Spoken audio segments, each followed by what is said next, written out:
Praise the Lord. கர்த்தருடைய பரிசுத்த நாமத்துக்கு மகிமை உண்டாவதாக. இன்றைய நாள் பொழுதிலே உங்களை அனைவரும் சந்திப்பதிலே நான் மிகவும் மகிழ்ச்சி கொள்கிறேன். கர்த்தருடைய நாமத்தினாலே உங்களை நான் ஆசீர்வதிக்கிறேன். இன்றைய நாளுக்கான இறை வாக்கியம் அப்போஸ்தலனாகிய பவுல் பேதுருக்கு எழுதின 1 நிருபம் அதிகாரம் 2 வசனம் 9.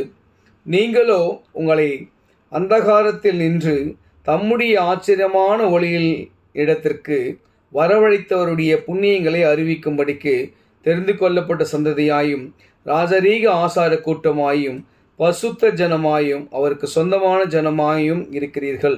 எனக்கு அருமையானவர்களே, ஆண்டவர் நம்முடைய அந்தகாரத்திலிருந்து நம்மை மீட்டெடுத்தார். அந்த மீட்பு எதற்காக என்று சொன்னால், அழகாக சொல்கிறாரு, ஆச்சரியமான ஒளியின் எடுத்திருக்க நான் உங்களை மீட்டெடுத்திருக்கிறேன். நீங்கள் அந்தகாரத்தில் இருந்தீங்க, இருளில் இருந்தீங்க.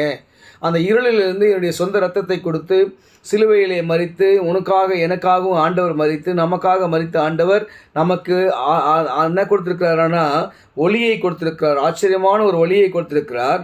அந்த ஒளியை கொடுத்து நான் உன்னை மீட்டு கொண்டதுக்கான அந்த எதற்காக என்று சொன்னால், ஆண்டவர் அவருடைய நற்செய்தியை அறிவிக்கும்படியாய் நம்மை தெரிந்து கொள்வதற்காகத்தான். அழகாக சொல்கிறாரு, நீங்கள் அதாவது அவருடைய புண்ணியங்களை அறிவிக்கும்படியாக தெரிந்து கொள்ளப்பட்ட சத்தியத்தின்படி ராஜரீகமான ஆசாரியர்களாக இருக்கிறோம். எனக்கு அருமையானவர்களே, என்ன சந்ததியாக நாம் இருக்கிறோம் அப்படின்னு சொன்னால், புண்ணியங்களை அறிவிக்கும்படியான ஒரு சந்ததியாக நாம் அறிவிக்கப்பட்டிருக்கிறோம். நம்ம நினைக்கலாம், நான் ஞானஸ்நானம் எடுக்கலை, நான் இப்போ தான் பைபிள் வாசிக்க ஆரம்பிச்சிருக்கிறேன், இல்லை நான் இப்போ தான் ஆலயத்துக்கு போகிறேன். இல்லை, அதெல்லாம் இல்லை.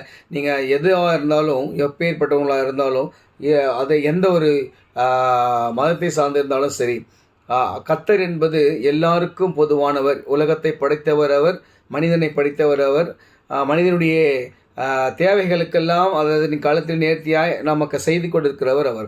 அதனால தான் நம்ம அழைத்திருக்கிறார். எதற்காக சொன்னால், அவருடைய நற்செய்திகளை நாம் அறிவிக்கும்படியாய் நம்ம ஆசாரிய கூட்டமாய் நம்ம அழைத்திருக்கிறார். அது மட்டும் இல்லை, அவர் நமக்கு அந்த அந்தகாரத்திலிருந்து அந்த ஒளியை கொடுத்த பின்பு நாம் பரிசுத்த ஜனமாக இருக்கிறோம், பரிசுத்திற்காக அழைக்கப்பட்டிருக்கிறோம்.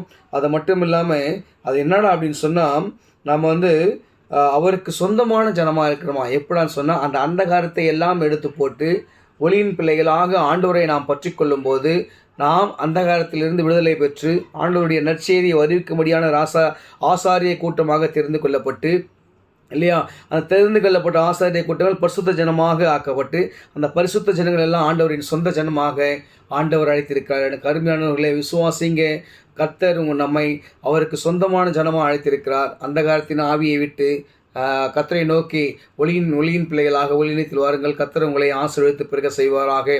ஆமென்.